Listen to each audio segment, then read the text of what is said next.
Hello दोस्तों। आइए आज हम आप सभी को समांतर श्रेणी के बारे में बताते हैं। देखिए, समांतर श्रेणी होता क्या है, पहले आप ये समझिए। समांतर श्रेणी, इसको इंग्लिश में अर्थमेटिक प्रोग्रेशन बोलते हैं। ऐसी श्रेणी के पद को जिसमें प्रत्येक पद पूर्व पद में कोई नियत संख्या जोड़ने से या घटाने से प्राप्त होती है। मतलब ये ऐसी श्रेणी जिसमें कोई नियत संख्या, जैसे एक में कोई नियत संख्या जोड़ेंगे 2, जैसे 3 प्राप्त हो, वही बात बोल रहा है। कोई नियत संख्या मतलब वो संख्या फिक्स रहेगी, नियत रहेगी। जोड़ने से या घटाने से प्राप्त संख्या समांतर श्रेणी कहलाती है। समांतर श्रेणी कहाँ समझ गए? जैसे एग्जाम्पल में देखिए 1 2 3 4 AP सर्वांतर। और देखिए समझते हैं सर्वांतर के बारे में। सर्वांतर होता है क्या? कॉमन डिफरेंस इसको इंग्लिश में बोलते हैं। इसका परिभाषा है कि समांतर श्रेणी में प्रत्येक पद पूर्व वाले पद को घटाने पर जो नियत संख्या प्राप्त होती है उसे सर्वांतर कहते हैं। इसे डी से डिनोट करते हैं, डी से प्रदर्शित करते हैं। मतलब समझ रहे हैं? प्रत्येक पद पूर्व वाले पद को घटाने से जो नियत संख्या, मतलब कि देखिए एग्जाम्पल, जैसे 5 10 एग्जाम्पल, जैसे देखिए इधर दिया है ना एग्जाम्पल में 5 10 15 20। ये बोला है ना कि प्रत्येक पद पूर्व वाले पद को घटाने से जो नियत संख्या प्राप्त होती है। मतलब प्रत्येक पद पूर्व वाले पद को घटाने से जो नियत संख्या, मतलब 10 में से 5 घटाएंगे तो 5 आएगा। अब 15 में से 10 घटाएंगे तब पर भी 5 आएगा। 20 में से 15 घटाएंगे तब पर भी 5। मतलब देखिए सब नियत है कि नहीं, सब संख्या नियत है ना, इसके सर्वांतर बोलते हैं। अब प्रथम पद, अब इधर समझिए प्रथम पद क्या होता है। प्रथम पद के बारे में आपको बताते हैं अभी। प्रथम पद के बारे में बताते हैं अभी आपको।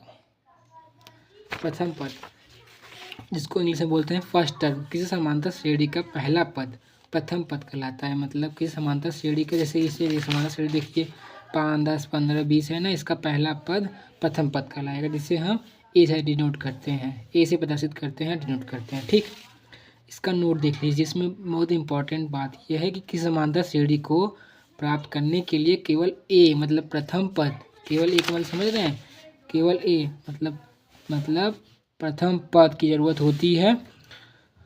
प्रथम पद और डी की जरूरत होती है। मतलब प्रथम पद ए और डी मतलब सर्वांतर। सर्वांतर किसे कह रहा है? जो मतलब घटाने पे जो प्राप्त हो रहा है उसे सर्वांतर बोलते हैं। ठीक, आइए समझते हैं। इंटरेस्टिंग पार्ट ये सब है।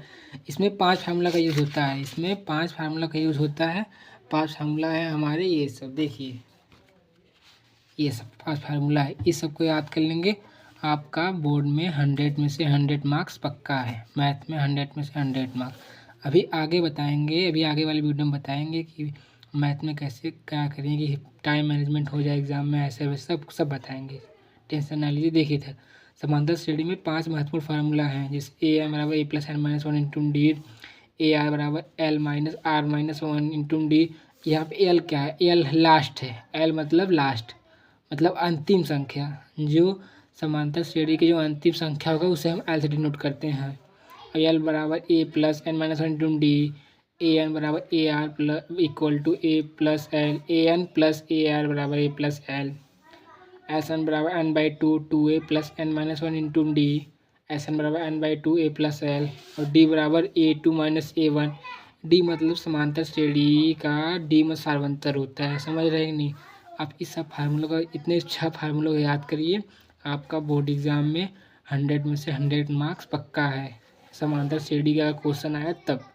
Thanks to you watching and video subscribe करिए, लाइक करिए, बेल आइकन को प्रेस करिए और शेयर करिए। Thanks, bye.